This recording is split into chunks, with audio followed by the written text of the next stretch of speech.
මේ දරුවනේ අපි කලින් වීඩියෝ එකකින් කතා කළා දැකීම තුලින් ඇස මෙහෙයවා ඉගෙනුම් ක්‍රම ශිල්පයක් ලෙස භාවිතා කරන, ධාරණය කරගන්න, මතක තබා කරගන්න දරුවන්ට අනුගමනය කළ හැකි, මතක තබා ගන්න භාවිතා කළ හැකි මනෝවිද්‍යාත්මක ශිල්ප ක්‍රම පිළිබඳව අද සුවිශේෂ ක්‍රමයක් කියලා දෙන්නම්.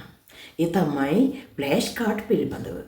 එනම් සටහන් වල තිබෙන වැදගත් කරුණු සමීකරණ සූත්‍ර එක්කරලා කාඩ්බෝඩ් කැබල්ලක ඔබ විසින්ම ලියා ගන්න සකස් කර ගන්න ඔබට දැනෙන සරල පාට වර්ණ ඒවට යොදන්න ඕනේ. පෙනෙන තැන කලවා තැබීම, ප්‍රස්ථාර රූප සටහන් ආදී පිළිවෙලට තබාගෙන පරිහරණය කරන්න ඕනේ.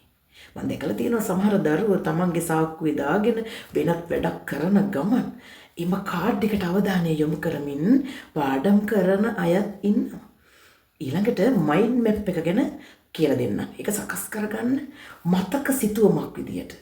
පාඩමේ අන්තර්ගතය, වැදගත් කරුණු, ඊරි පාට, චිත්‍ර, වචන සැකසුම් මගින් කෙටි කර සංවිධානය කරමින් ධාරණ ශක්තිය පහසු කරන උපක්‍රමයක් විදියට මෙයත් පාවිච්චි කරන්න පුළුවන්.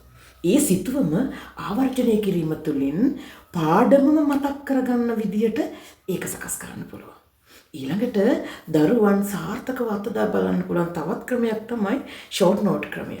ඒකෙන් පාඩම් වලට අදාළ වැදගත් කරුණු ලියා ගැනීමෙන් තමන්ට කැමති ආකාරයට තමන්ට පාඩ පාවිච්චි කරලා ඒවා ගබඩා කර ගැනීම පිළිවෙලට විෂයන් අනුව පාඩමට අනුව ලස්සනට අසුරලා ගන්න.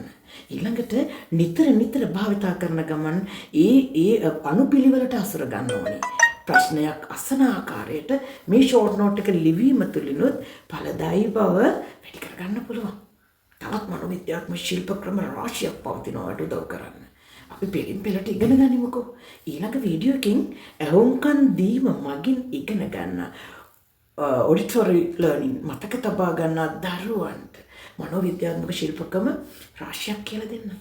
පහන් සිතත් එක්ක රැඳිලා ඉන්න අනිත් අයට දැනගන්න ෂෙයා කරන්න අමතක කරන්න එපා. ආචාර්ය ශිරෝම සොයිසා මහත්මිය විසින් දීප ව්‍යාප්තව නොමිලේ පවත්වනු ලබන දරුවන්ගේ ඉගෙනුම් සහ ඉගෙනීමේ ක්‍රියාවලියට මනෝවිද්‍යාත්මක රහස් සමගින් දරුවන්ගේ මනස සහ පෞරුෂ සංවර්ධන වැඩසටහන් සහ දේශන ඔබගේ පාසලට අධ්‍යාපන ආයතනයටද ගෙන්වා ගත හැකියි. කතා කරන්න අපට 071 817 25 51 071 241 55 41